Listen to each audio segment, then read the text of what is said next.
सिद्धारमैया और डीके के रोल का आधिकारिक ऐलान। परमेश्वर बोले, मुझे डिप्टी सीएम ही बना देते।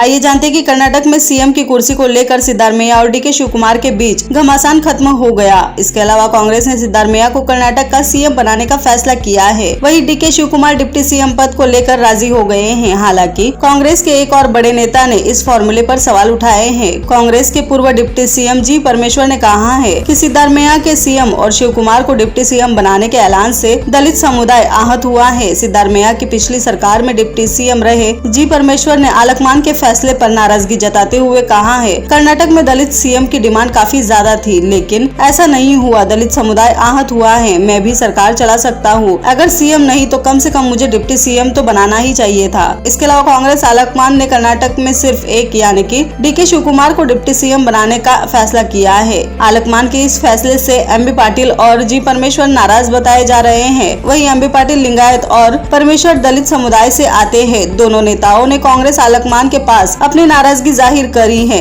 इसके अलावा कांग्रेस महासचिव केसी वेणुगोपाल और कर्नाटक के प्रभारी रणदीप सिंह सुरजेवाला ने सीएम पद के लिए नाम का ऐलान किया। वेणुगोपाल ने बताया कि कांग्रेस पार्टी ने सिद्धारमैया को सीएम बनाने का फैसला किया है। वहीं डीके शिवकुमार डिप्टी सीएम रहेंगे। इतना ही नहीं, राज्य में एक ही डिप्टी सीएम होगा। डीके 2024 लोकसभा चुनाव तक कर्नाटक के प्रदेश अध्यक्ष बने रहेंगे। इसके अलावा रणदीप सिंह सुरजेवाला ने कहा कि कांग्रेस की जीत का सेहरा कर्नाटक की जनता के सर पर बंधता है। राहुल गांधी, प्रियंका गांधी, मल्लिकार्जुन खड़गे समेत सभी नेताओं ने कड़ी मेहनत की। वही ये सामूहिक नेतृत्व की जीत है। उन्होंने कहा कि हमारे दोनों नेता सीएम बनने के काबिल है। दोनों प्रदेश को अच्छा चला सकते हैं, लेकिन सीएम के तौर पर एक ही नाम तय करना है। इसलिए सिद्धारमैया मुख्यमंत्री और डीके शिवकुमार उप मुख्यमंत्री होंगे। इसके अलावा 13 मई को नतीजे आए। इसमें कांग्रेस ने 135 सीटों पर जीत हासिल की। 14 मई को बेंगलुरु के एक होटल में कांग्रेस विधायक दल की बैठक हुई। इस बैठक में केंद्र से भेजे गए 3 पर्यवेक्षक भी मौजूद थे। बैठक में एक लाइन का प्रस्ताव पास हुआ कि सीएम पर फैसला मल्लिकार्जुन खड़गे करें। हालांकि कुछ विधायकों ने इस दौरान अपनी निजी राय भी बताई। वही 15 मई को पर्यवेक्षक दिल्ली पहुंचे और मल्लिकार्जुन खड़गे को रिपोर्ट सौंपी। वही पार्टी ने दोनों नेताओं शिवकुमार और सिद्धारमैया को दिल्ली बुलाया। पार्टी आलकमान की देर रात तक बैठक चली। इसमें सीएम के नाम पर चर्चा हुई, लेकिन सहमति नहीं बनी। वही सिद्धारमैया 15 मई को दोपहर में दिल्ली पहुंचे। शिवकुमार ने खराब तबीयत का हवाला देते हुए दिल्ली आने से इनकार किया, जिसके बाद डीके शिवकुमार 16 मई को दिल्ली पहुंचे। खड़गे के आवास पर बैठक हुई। राहुल गांधी भी इसमें मौजूद थे।